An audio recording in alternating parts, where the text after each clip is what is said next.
Fox News has a famous or infamous motto. They report, you decide. But on this story that is captivating so many in politics, they reported and they decided. They have been in a meltdown mode over this ongoing McCarthy humiliation. And one thing that's important about this, you may say, why am I watching one channel, see what's on another, is sometimes political stories play very differently in different parts of the country. In fact, we've covered the role of polarization or whether people are getting the facts. This is striking because the level of Republican complete failure is just playing as that everywhere, including among Republican allies on Fox's live programming. These 20 people are making the Republicans look like idiots. House Republicans now are on the verge of becoming a total clown show if they're not careful. Could we get a unanimous vote to go forward, or do we have to do a few rounds? Because without all three of us voting to go, yes, we're not going to do the show. It's unbelievable what took place yesterday. How ordinary American is sitting home and saying, what the heck is wrong with these people? This is the worst game of chicken ever. It's like, it's just a game of chicken. You have a car going at the other and you wait. It's not even that. It's not even that. It's just bad. This is an utter unmitigated disaster. Disaster for the Republicans. Just a simple disaster.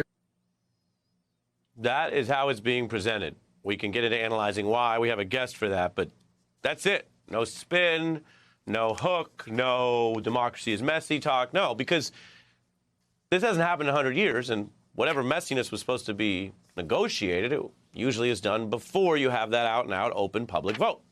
Then Trump has come in with a kind of a last-minute sloppy play where he wrote in all caps that everyone should vote for Kevin, close the deal, Republicans don't turn a great triumph into a giant and embarrassing defeat. That's what Fox says has been happening this week. And that was ridiculed by even former Trump fans like Matt Gaetz. He's a never McCarthy guy, and he put out a statement openly mocking former President Trump, saying it was sad to see his support for McCarthy. We turn now to Obama campaign veteran Che Komanduri, friend of The Beat. Welcome back, sir. Good to be back, Ari. I mentioned that, as we all know, sometimes the stories play differently in different places. Sometimes Fox won't cover negative information, say, about Donald Trump or January 6th. What do you think of the way this is going down, why they don't see any other alternative, and whether that also matters as this plays out for days in front of the nation? I think the way this is going down is a result of a Republican culture that has no interest in governing. We have not heard one thing from either Kevin McCarthy or his enemies in the GOP about what they will do to make the lives of Americans better.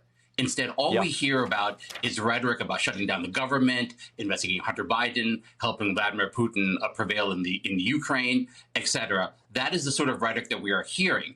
And it's a result of the fact that the party now is really created around online activists, people who are addicted to internet trolling, owning the libs, that the excitement, the drama, the adventure of that. And that has nothing to do with the actual act of governing. So the result is a party, when they actually have to govern, they simply cannot. Yeah, I think you lay that out. We alluded to some of that in our coverage at the top of the program, that there isn't even a cursory reference to policy solutions or, hey, here's what we got to do about inflation. What about the other part of the question that Fox is not apparently spinning this completely? Well, I think Fox has a little bit of an agenda here. I would say it's a Ron DeSantis agenda. I think one thing that Ron DeSantis is going to be able to say is this is something that Trump has brought about. You know, this is something that makes Trump look very, very bad. You know, Kevin McCarthy was his choice for speaker. Kevin McCarthy is in the position he is in largely because he basically decided to bet on Donald Trump, and that bet went bust.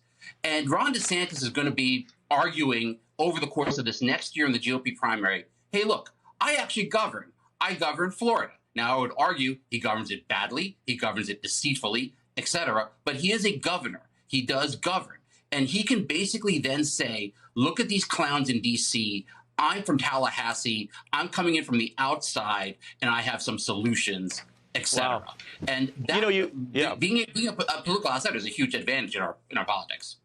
Yeah, as you say, I mean, we pointed out in our introduction that Trump is losing this. He's also been exposed as someone who can't move votes. even to what was Exactly. supposed to be the majority position in the Republican Party, let alone independence of the rest of the country. So it's another way to expose his weakness, which, as you say, is something that the Murdoch folks have tried to do over at Fox. So to that sense, in that sense, it's just aligned. The true story aligns perhaps with their self-interest.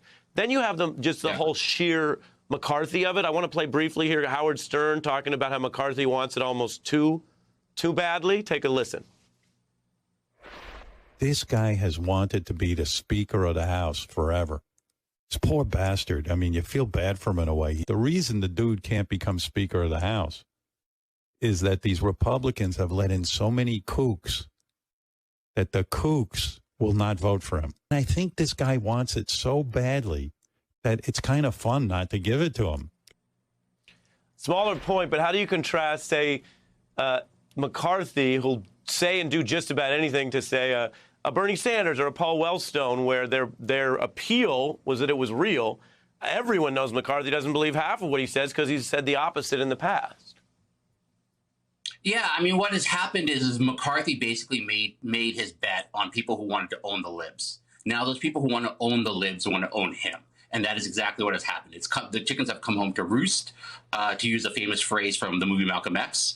And that basically is what has occurred here. McCarthy has been sort of hoisted on his own petard.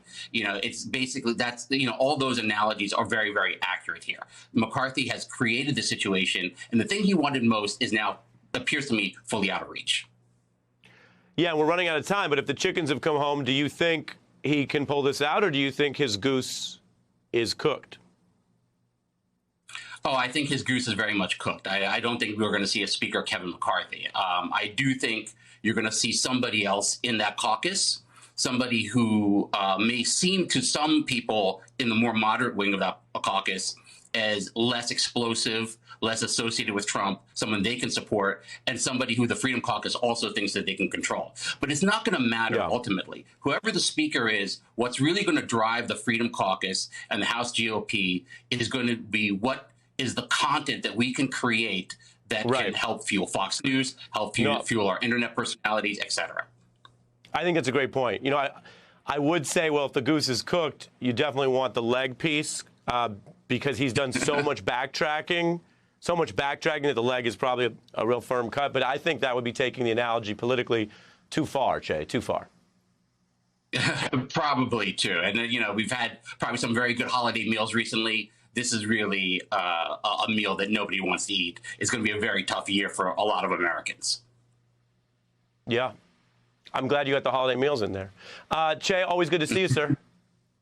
Good to see you.